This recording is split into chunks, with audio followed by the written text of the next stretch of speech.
you only have one chance, and that is to pay us $700,000 within 24 hours.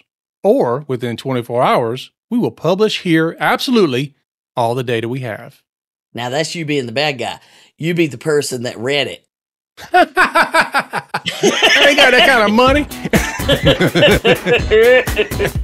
You're listening to the Help Me with HIPAA podcast, where HIPAA and humor collide to make learning fun. Your delightful hosts are Donna Grindle and David Sims. Relax, HIPAA help is on the way. Welcome to episode 436 of the Help Me with HIPAA podcast. My name is David Sims of HIPAA for MSPs, and joining me is Donna Grindle from Cardin. What's happening, Donna? Well, that was a little different cadence from Cardin. I am well. Made it through the holiday weekend, at least the first big one, and you know, I'm not a huge celebrator of these. I just go along to get along, kind of thing. So, Yeah. How about you, David? I'm working on, I think, day 3 or maybe 4 of turkey. I'm not sure which. I think tonight's turkey sandwiches. Yeah, I love my Thanksgiving sandwich. I put Yeah. mayo, cranberry, and it has to be the canned stuff. It matters. Oh, I yeah. tried it the other way. It amazes me how many people don't like cranberry sauce, and I love it. Oh, I can put the mayo, my cranberry sauce, my dressing, and my turkey. Now we're ready. It's Mhm. delicious. Yep. So that's what's for dinner tonight, in case you want to know. You know, it's almost at the point where when you're making a sandwich, you're like, oh, I dropped a piece. So the dogs can eat some of it. You know? Oh, I keep dropping pieces. Good Lord, when does this thing run out? That's why the dog likes you so much. Yep. All right. So today we're going to be talking about something very interesting, lots of interesting. This got our attention because it was a multi-state cyber attack that diverts ER ambulances, or as we say around here, ambulances. Ambulance. And so that's kind of the top of the rabbit hole. And as we went down in the rabbit hole, oh gosh, there'd been we mentioned before about holiday weekends. And so as we went down the rabbit hole, we found out there'd been a lot happening in the past several days while we were turkeying it up. So we figured, Yeah. you know what? Let's prove what we always say. We always talk about how so much is going on over these holiday weekends. Let's just give you a glimpse into all the chaos that happened while you were enjoying your turkey. Because a lot of other people were not. Yes. And I know with what we've found, we're only scratching the surface. Yeah, because a lot more will be coming, I'm sure. I'm sure that there are a lot more that happened this weekend that we're going to hear about. Yeah. We're going to talk about a few that we saw that have happened in the last week. Yeah. And the only reason we know that is because they made all kind of news. Yes. You couldn't hide it if you wanted to. In fact, hold on to that comment because that'll come back around in a little bit. Yes, it will. All right. So before we dive into that, I want to say thanks to our listeners, especially those in Liberia. We appreciate you putting us on the top 100 chart. We don't know why. We don't know how in the world we on the top 100 list in Liberia, but thanks for those listening in Liberia. I don't know that HIPAA has anything to do with you, but we appreciate you listening. Yeah. Top 100 business podcast. Thank you very much. I know. Moving on up. Now we have 100,001 listeners. All right, so let's dive into it because this is some interesting stuff. And we're going to skip the normal HIPAA breaches. Oh, no, what is it we call it? HIPAA briefs. HIPAA briefs. That's right. Skip that because, as Donna said before we recorded, there's so much crap to cover. We don't want to go into the breach, the breaches. Briefs. Briefs. I can't. Everything we're gonna be talking about today is about breaches. So anyway, let's start at the top with the multi-state cyber attack. So we always talk about you better have an instant response plan because when something happens, it's going to disrupt your practice. In this case, disrupt your hospital system, but not just locally. This happened all over the place. And then the second part of that comment is don't just have an instant response plan for you, but what about when the neighboring hospital system can't function because they're down and they're having to send people to you? How are you going to handle that? Mm-hmm. Or the other big allergy clinic or the other big primary care, whatever it is, if they're down, it will impact you too. Yeah. We now know that a major attack in any region impacts other regions around it. So this one really got our attention because, wow, it seemed like that's a lot. Then the more we looked at it, it's a lot of a lot. It's a bunch of a lot. So David sends me this thing because, we can't even get through Turkey Day without sending something and getting an alert. And this East Texas ambulances diverted for several hospitals in the area. We see this. A security incident causing network outages at UT Health. Got it. All of their ambulances are saying, go somewhere else. They are diverting ambulances because they don't want to take in more people. That looked bad because that was a huge system. It's 10 hospitals, 90 clinics all around the Tyler, Texas area. We're like, wow, that's going to have a big impact. Because in the article, the CNN article about it, they were using their quote unquote established downtime procedures as they investigate a quote potential security incident and work to bring computers back online. But it gets worse. That it does. Turns out that those are part of Ardent Health Systems, which is headquartered in Nashville. Because then we see hospitals in multiple states diverting patients after our Ardent Health System hit with a ransomware attack. So then we're like, that sounds bigger. And it is bigger. David, how big is it? It's got subsidiaries and all this other stuff. How big is Ardent Health compared to our 10 hospitals and 90 clinics? Yeah, so it reached up to 30 hospitals, 200 sites of care, and 1,300 employed providers in 6 different states. Yeah. So, yeah. Talking about, but wait, there's more. So we're talking 2 different areas in Texas, Idaho, Kansas, Oklahoma, New Mexico. All of that sounds like it's all copacetic. And then New Jersey. Yeah. And this place is headquartered in Nashville. So I don't know. Maybe it'll make sense to somebody, but no. But the fact that then you go to the Ardent Health Services Data Security Update page to learn about just how bad this is. So we've got 30 hospitals where it looks like the sites are shut down to some extent. They're diverting care. They're rescheduling elective surgeries, anything that's non-emergent. These are normal established downtime procedures. It's not like this. I mean, this would be them using an incident response plan. So let's assume they've got the plan. They're an actual victim that did not participate in their own demise. And, they're operating properly. Mm-hmm. Based on what they knew at the time. And they even say on the current update that MyChart services and on-demand video visits are temporarily unavailable as well. So if you use those tools, you've got a video visit in any of those 200 clinics with those 1,300 providers, you're not doing that either. And I love the quote on the FAQ section on that Ardent update page.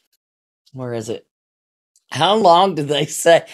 Did they tell you when you asked the question, how long will my hospital emergency room be on divert? Yeah, so it says each Ardent hospital continues to evaluate its ability to safely care for critically ill patients in its emergency room as we work to bring hospital systems back online. This is rapidly changing, and the status of each hospital will be updated as the situation improves, which is a nice way of saying we ain't got no idea. No, we got nothing. We got no idea. I got nothing is what that answer is. But it's because you need time to figure out how bad it is, how far it is, what is the crime scene, how do I segment it off? I mean, and so this has been going on for days. Yeah. And anybody that thinks that these things are rapidly turned around anymore, if you do some sort of rapid turnaround, and we'll get to it in a minute why it's important to note, they could then immediately hit you again. I'm not saying, I'm just saying. Yeah. I mean, this is one of those things where it's like, I need to take my car in for service, but I have to service it while I'm still driving it. Yeah. What is it? You say that it's like changing the tires while you're driving down the road? Yeah. Yeah. Changing tires on a moving vehicle. Yeah. It's like, no, not the way you should be operating.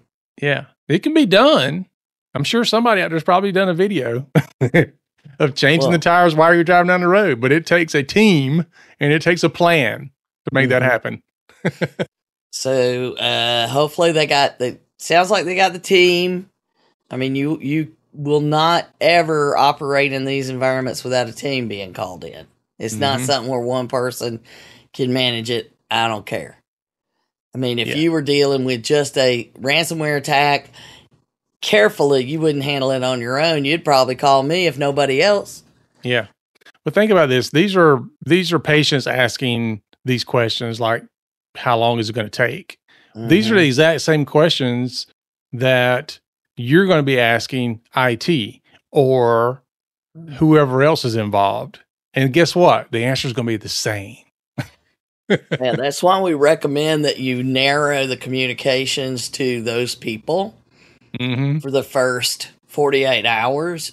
Don't let people talk to them until we have a plan, period. And then once we announce the plan, still don't talk to them unless you're told in the plan. Yeah. If all your employees are calling, for example, my team and asking about when we're going to have everything back online, that's less time that we're actually spending getting you back online. That just adds to the downtime. That really is all that is. Yeah. It's almost like, you ever done it to somebody where they get halfway out the door and you call them back and you go, just think how far you would have been if I hadn't called you back. It's about like the same thing. No, I've never said that. I've never done that. But I'm usually the one getting called back. So. That sounds like something you would say. And so the bigger picture here is this is the fourth time we know about this year that area hospitals in the United States were diverting emergency patients to other facilities. There's one in August that was in Connecticut and Pennsylvania area. May was Idaho. February was in Florida. Now we have all of those other places to add to the mix. Texas and Idaho gets hit again. Kansas, New Mexico, Oklahoma, New Jersey. All those places in less than a year have had their ambulances diverted. Yeah. I remember 2 years ago when we were talking about this, it was like, it only happened like twice a year, you know? Yeah. Now it's happened multiple times in a month.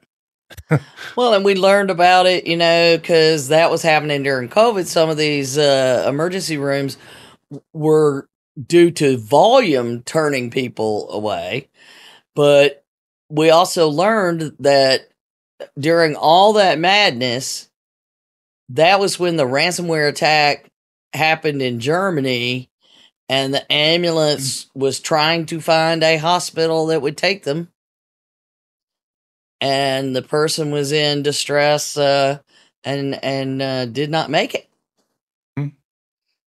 because of that diversion. So this is not, a game that anybody should be playing. It is very, very serious that you have to keep in mind that one of those failures, and this is something I'm trying desperately to get IT people to sit and think about, is you are literally able now to impact life and death choices in patient care.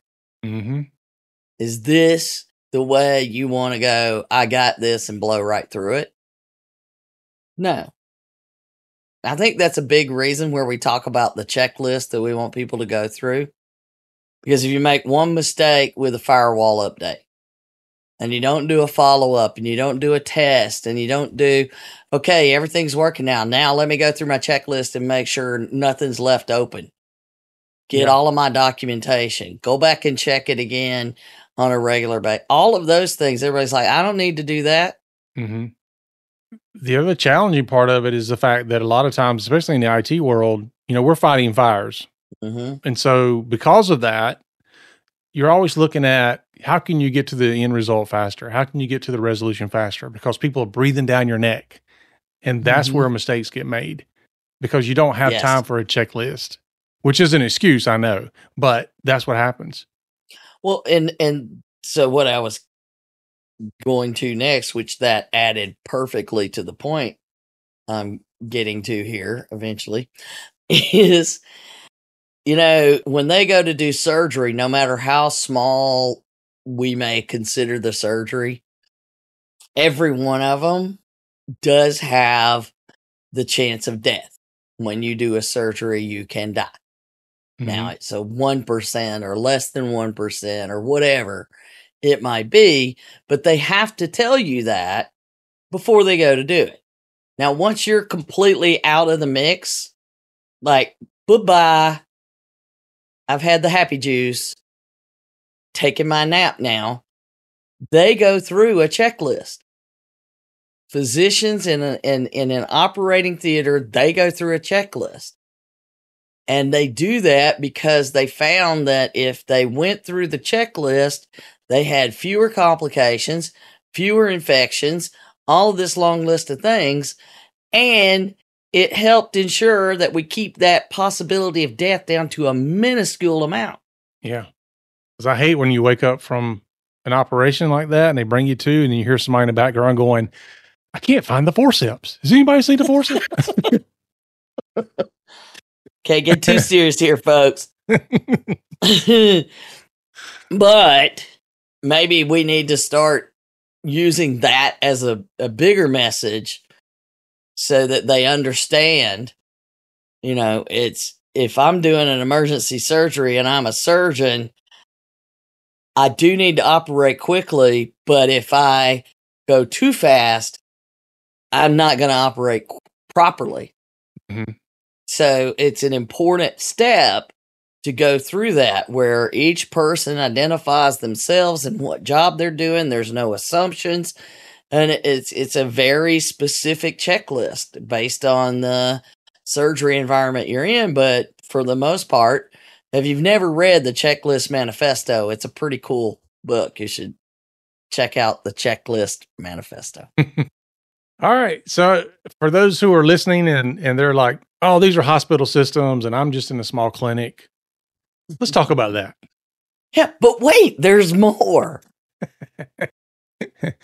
Let's break that down and, come on down to the smaller clinic size and talk about what happened on November 24th. As a ransomware group called No Escape.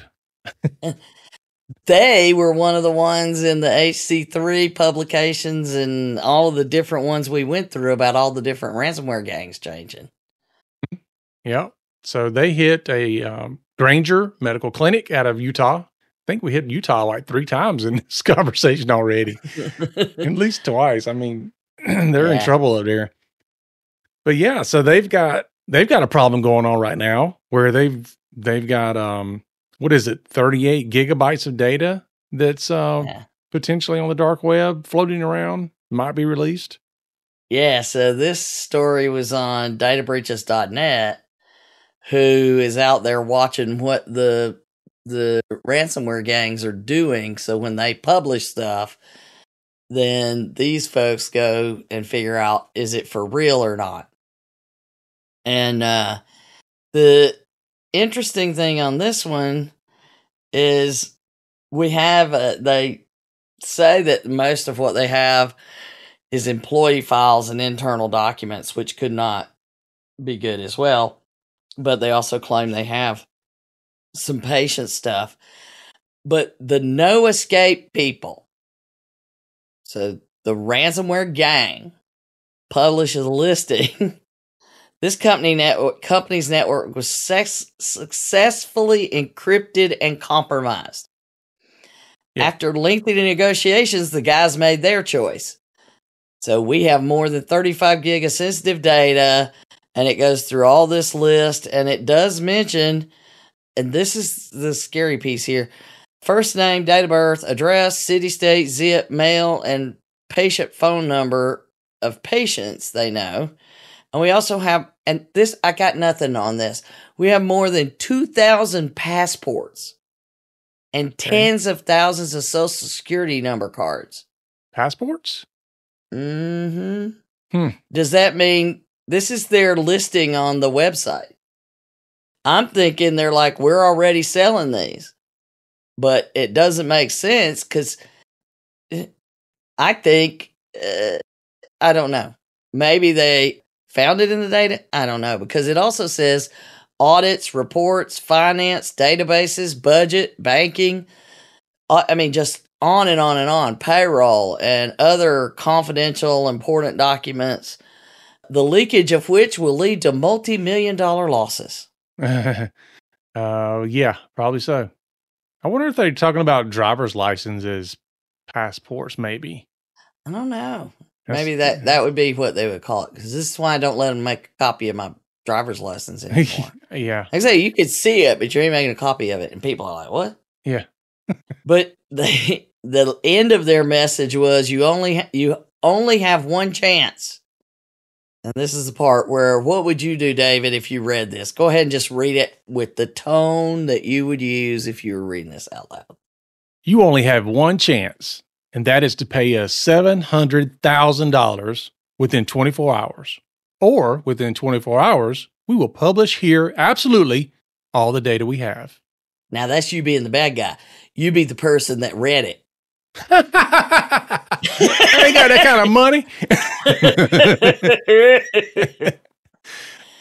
I'd probably say a bad word that.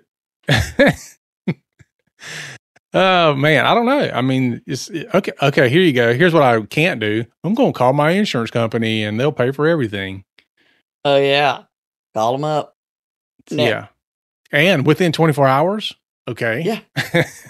Yeah, pay us within 24 hours. How are you going to get that within 24 hours? Yeah. So that was the original post, and according to databreaches.net, that was posted on the 24th, which is what, Black Friday. Yeah. Mm-hmm. And then when they checked the next day on Saturday, that last line about the pay, or 24 hours later, that had been removed, and in its place it just said bye. That's not comforting at all. So they leaked data. Oh boy. Yeah, so it's a huge amount of data, and they supposedly all from Granger Medical Clinic in Riverton, Utah. So to think that you are okay, we don't have anything to worry about, probably never a good idea. Ever. No. It's why it still shocks me when I'm having conversations with prospects and they want to get into the weeds about, do I really need this kind of security? Is this necessary? I'm like, oh my gosh. It's one of those things where, they have the luxury, if you want to call it that, of being ignorant to what we know. Mm-hmm. And we have the curse of knowing what we know. Actually knowing what we know. So, either way we lose.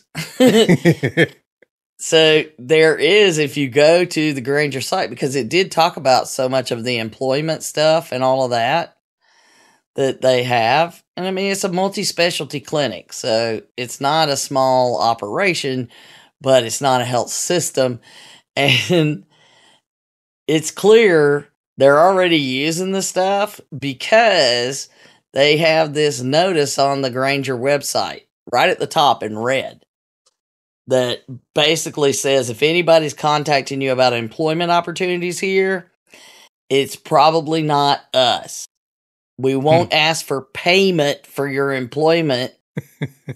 And so people are saying you can work here, but you got to pay us X, apparently, and people are getting scammed. So, ouch. That's not pretty. So, they're just one of the many that have been hit. There's also some other, remember, we just talked about an alert that said, hey, they're coming back and hitting you in as few as 48 hours or 10 days or 2 weeks or something like that. Yeah, we talked about that in the FBI report. Yeah. And then what do we read? So you remember when we had the discussion about Henry Schein a few weeks ago? Yeah. Well, it seems like, if we had to title this episode something else, it would be Back in Black Cat. Back in Black Cat.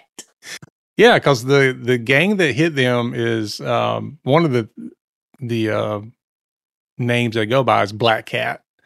Also, they go by, I think, Alf V, or maybe that's a V is a 5. I don't know. But anyway, Black Cat is what we're calling for now. But yeah, Henry Schein got hit again, re-encrypted some things by Black Cat. So, I think I made a comment like, kick them while they're down. That's exactly what they did. And my understanding is this time they probably got some credit card data because they hit their e-commerce systems. So, yeah. And you got to wonder, though, and this people who have sat through, the frustration when we say, no, we need to keep you down. We're not sure we have we're not sure they're not in there. Mm-hmm. This is why we keep it down an extra day to save the extra complete new cyber attack. Yeah, because I think as of yesterday, they were still saying that their systems were down and they had hoped to have them all back up and going within the next few days. And it wasn't everything. It was their e-commerce system and something else. I don't remember exactly what it was. You remember right off? No, as soon as they started putting things back online, though, then it happens again. Yep. But the e-commerce platform and certain other applications is what it says. Yeah. But they didn't mention the patient portal or EHR or any of that stuff yet, which the last time they were cleared didn't get hit. Mm-hmm. So we don't know. When did this announcement come, or where's that Henry Schein one? Reconnect. Yeah, so this one, it's posted on the 26th of November. Over the weekend. Yeah. So yesterday, as we were recording. So, yeah. It's over the holiday weekend. Wait a minute. I'm seeing a bit of a pattern. Yeah, this whole episode is to prove to you. We keep saying, and the reason why we're screaming it from the rooftops now is, guess what? We have another 2 major holiday weekends coming up. Yeah. Christmas and New Year's. Yeah. And from now on, because there's so much that goes on, that there's so many distractions already, and then you add this to it, it's going to be, we had going into this season warnings about 4 or 5 groups getting bad again. Mm-hmm. And then we read another thing, which is like, if they start doing this changes the entire ransomware game. I don't think it's game. Yeah, the game. But I don't think it's a question of if they start doing it, because they started doing it. It's like how prevalent is this going to be? And I think we're going to see this ramp up. And so we're talking about Black Cat. So let's talk about something else we found out they did.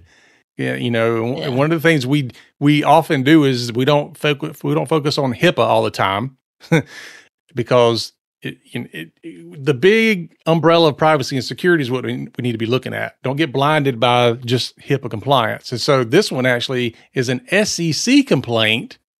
Okay, no big news there, except for the fact that the SEC complaint was filed on a victim of a ransomware attack. Because there was a breach. Guess who filed the complaint, Donna? The people that their data was breached? No. It was filed by the actual ransomware gang that attacked them. And they were like, look, we know we attacked you. We've got your data. There's a data breach. You're supposed to report this to the SEC and you didn't. So we'll help you out and do it for you. I'm like, think about that. I mean, how many times and you don't have to answer this, Donna, but how many times have you been to somebody and they're like, I don't want to report this to OCR. Let's just ignore it and move on. I've heard that one, Think about that. Like, okay, if you're not going to report, then the bad guys who have already attacked you and victimized you will report it for you on your behalf to help you out. Yeah, because that'll make it so much better. Think about that. Like, oh, excuse me, you didn't report your own data breach, but the bad guys did for you? Okay, that'll go in your report. Yeah, what the position I end up in is I can only say, based on my understanding of the requirements of HIPAA and the legal definitions that are included in a data breach that requires to be reported, you should report this. But I just go back to the same sentence again? Because that's it. My job is to tell you. And then everybody's like, well, you should go anonymously report them. You're just going after money. No, I am continuing to encourage them to follow the law, and I am obligated to keep things to a certain level, either through an NDA or I'm hired under privilege. Well, so, we've talked about this before, and this topic comes up every so often within the IT community, which is I was brought in on a data breach. And I know they're not reporting this. Should I report it or what, where's the moral and ethical dilemma line in the sand that I should follow here? Because what am I supposed to do? And that comes up quite frequently in the IT circles. And we're all end up in a bind when they do that. Yeah. So now you've got it where potentially these gangs are now going to say, oh, wait a minute, we've got a little more leverage here. So not only can we spill your stuff on the dark web, but we can report the breach that you didn't report if we don't see it reported.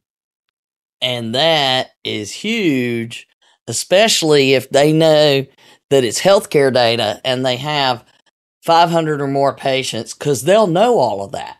Oh, yeah. So they know all those details, whether you know it or not. They know it.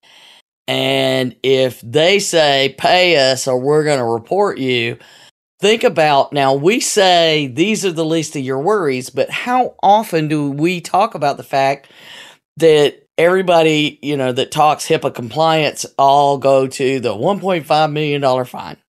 Yeah. That's what everybody talks about. The times that comes into play, very minute.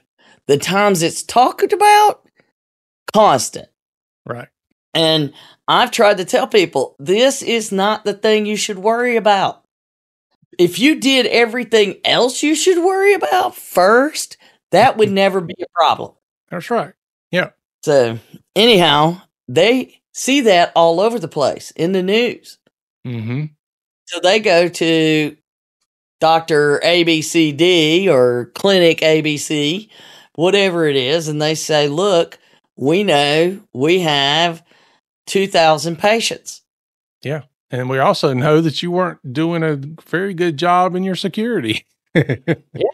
We know you didn't do these things, so we can tell them how we got in, and we're going to publish it publicly when we do, because there's no rule that says they can't make a press release that they've reported it. Yeah. Just essentially what they were doing there. Because they did turn in a company, Meridian Link, and they said, we did exfiltrate files, and they were aware of it the day it happened. And then the bad guys also say in their report to the SEC, so they say, we didn't encrypt them, we took them and wanted them to pay for it. They were aware the day it happened. And then they say, no security upgrades were made following the discovery, but, quote, once we added them to the blog, they have patched the way we used to get in. So, until they were publishing them, they didn't even stop them from getting in. Yeah. It's weird because you start seeing some of these gangs where it's almost like part of their purpose that is to better your security. And they do that by beating the snot out of you. You know what I'm saying? But it's like, we want to, some of these times I've read these things and they're saying, look, we expect you to improve your security and we're doing you a favor by showing you where your holes are. But, oh, by the way, you're going to pay dearly for that. You know, I'm thinking there's times within the MSP community, we're often told to go out and give away a risk assessment so you can find out where your problems are. And then you got ransomware gangs charging $700,000 for it. Oh, I'm going to start putting $700,000 value on my risk assessments. Yeah, now that does put a whole new perspective on marketing. But if they start doing this in healthcare, and everybody's like, well, you shouldn't be talking about it. It's already out there. It's already out there. Yeah. Oh, yeah. We're not giving anybody ideas. I mean, come on now. No, they're not, unless they're in Liberia and listening to us. Yeah, they're in, which they could be. Yeah, but that's where Black Cat's at. It's in Liberia. There's our. Yeah, sorry. We're not dissing on you guys. Don't come after me. Go after David. Don't hack me, bro. But we're looking at a whole new world here if they start going down that path. Not only do I report you to HHS, but I'm also going to do FTC. I'm also going to do the local newspaper. I'm also going to. So it's not just leaking the data, it's leaking that you hid it occurred. Right. Which is way worse to your reputation than the actual data leak itself, in my opinion. Yeah, because you're taking the chance, and I'd love to say that doesn't happen very often, but unfortunately, in my experience, it happens a lot. And I often tell people that whatever the total number of data breaches you see reported, you can multiply that by a lot. Because unfortunately, I've been a party to more of them that have not been reported than that have been reported. And that's terrible to even have to say. I don't want to know. That's why you don't even tell me when it happens. You don't tell me who it is. Nothing. No. And all we do, you're doing the same thing I do. All I can do is plead for them to do it. Right. It's like, this is what I advise you to do. Please do it. But I do. It's like I have to go home and take a shower. Made me feel terrible and ooky and gicky. Ugh. Yeah. So then you go and report them anonymously, right? I could, but again, it's I don't know. Like I said, it puts you in that conundrum of what do I do? Should I report them? Is it going to help the patients out? Is it going to get better security from this place that did it. I mean, I don't want to do it. Like, I don't want to victimize you again necessarily, but it's like, but you need to change. You need to do something to fix what you did. And you should let everybody know, because they're victims too. And so you should do what you're supposed to do. I don't know, man. It's rough. It's rough. Yeah. Well, I can tell you that on the flip side of it, there was just today, it was this past week, that they sentenced somebody, whoever did they were trying to build it. And of course, it happened here in the Atlanta area, actually in Gwinnett County, where I live. But the FBI, all these folks, because this is several years ago, that the local hospital was hit with a cyber attack. And I don't think it was a ransomware attack, but it shut down their phone systems. And that was the big thing. And everybody was talking about it. And then it kind of just went away. But the bottom line is, they now, just in the last week or so, sentenced the guy who did the data breach, did the cyber attack, was trying apparently to sell their services to the hospital to prove that they needed the cybersecurity help. To prove they needed the cybersecurity help, he attacked them. And I'm like, you did what? So he actually did the cyber attack.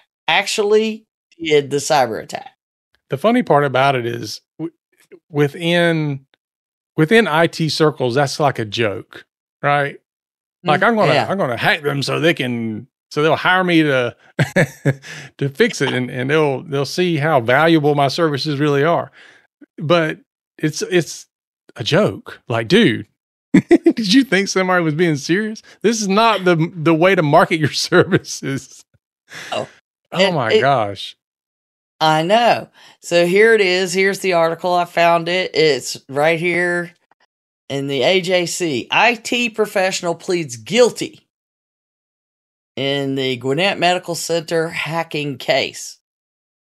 And it was the COO of a network security company. And they entered a guilty plea, and I think this is 18-count indictment. Having they intentionally damaged a protected computer, having unsuccessfully fought all of these Georgia federal law stuff. They just finally give up, because, I mean, really, what is it you're going to claim? That you did it just to prove that they had problems? In the meantime, it cost them like $1 million. So, wow. Yes, the name of the company. Well, anyway, dude's 45 years old. He knew better. Vet your vendors, folks. Wow. Doing all of this, then did all these social media messages saying, hey, Gwinnett Medical Center's been attacked, and that's the same thing, and putting out patient data. And then contacted them offering the services of their cybersecurity company. And that doesn't even count the HIPAA. The HIPAA stuff could still be in play, but I don't know how that's going to work out. Bottom line is, he screwed up. I mean, that's just stupid. There's a few more things that happen as well over the weekend. There's a ransomware gang that claims to have stolen Crystal Lake Health Center data. And that's 11 healthcare clinics in Michigan. And we have Mission Community Health Hospital issued a notification. And this was for a May 1st ransomware attack. So, but they put it out now, right? Yeah. So we won't go into that one just yet, but and then we had another one, WellTalk data breach exposed the data of 8.5 million U.S. patients. And that's a software as a service provider, another vendor, another business associate. So we're seeing more and more business associates lately. Wow. Yeah. So pay attention, people. The flurry of activity has started. And just in case, I mean, we do discuss what we can do to mitigate these things. We can't make them go away. But hopefully all these folks that were hit have a plan, and they activated the plan to limit the damage. Boom has happened. How much collateral damage came with the boom? Mm-hmm. We are now right of a lot of booms and left of plenty more. So, you have your chance now, left of boom. You need to get ready. But I will tell you, and we haven't reviewed it all yet, that CISA released a cybersecurity guidance for healthcare public health organizations. So, the same group that 405D is focused on and the Healthcare Coordinating Council Cybersecurity Working Group is. They have a mitigation guide for healthcare and public health sector that basically takes the CPGs that CISA released, and we've discussed in another episode, and correlates the reason you should do those go back to HICCUP as well. So all of it's tied together. Pick something. Yeah. Do something. Yeah. You know, I know it's complicated. Well, but it's way worse. What I'm starting to worry about, you know, we used to talk about how there was a lack of resources. You know, you didn't have a whole lot of options to figure out how to do this stuff, especially something wasn't quite as technical. And that's one thing I love about the HICCUP guys is they're not super technical. They have technical versions, but none of it's super technical. What I'm starting to worry about, though, is you're starting to see so many resources that people are going to say, I don't know which one to pick, so I just don't do anything. Yeah. Well, and that's why I like the fact that, you know, the CPGs and HICCUP are being tied together. Everything's hooking back together. Which way you want in, use that door. Yeah. Because you're going to get to the same place, whether it's CPGs, NIST Cybersecurity Framework, or HICCUP, you're going to get to the same place. Pick one. Mm-hmm. If you're in the healthcare sector, the HICCUP guides are great to make sure you're doing, again, if you can show you're doing the things in the recognized security practices, i.e. HICCUP, if you're doing those things, then they take it into consideration because you're truly a victim of criminals and you did everything reasonable to protect yourself. Yep. So the question is, did you park your, $1 million car and leave the keys in it? Or at least take the keys out, but not lock the door? I mean, how far have you gone? Because you got $1 million car. Yeah. You know, these smaller practices, especially, I mean, you've got people who have put their lifeline out there, their business. They spent all this time to grow a practice and they put all this money in it, time in it. They've got employees that depend on them for a job. They have patients that depend on them for healthcare. So why wouldn't you protect that? And I'm not talking about insurance. I'm talking about doing cybersecurity. Like, protect all these things. Don't look at it and say, well, when a breach happens, we'll figure it out. As an employee or as a patient, that's a slap in the face. Like, care more for your patients and your employees than to respond that way. Yeah. Yeah, David. Yeah. That's right. I said it. All right. So all of those things, that's all for another episode. Mm-hmm. Yep. I think this is a good part to wrap up right here and now. So thanks for listening, folks. We appreciate it. Remember to follow us and share us out on your favorite social media site. Catch us again next week. We'll be here. Same bat time, same bat channel. And remember, for Donna and myself, HIPAA's not about compliance. It's about patient care. You've been listening to the Help Me with HIPAA podcast, hosted by Donna Grindle and David Sims. The show created to help you with HIPAA.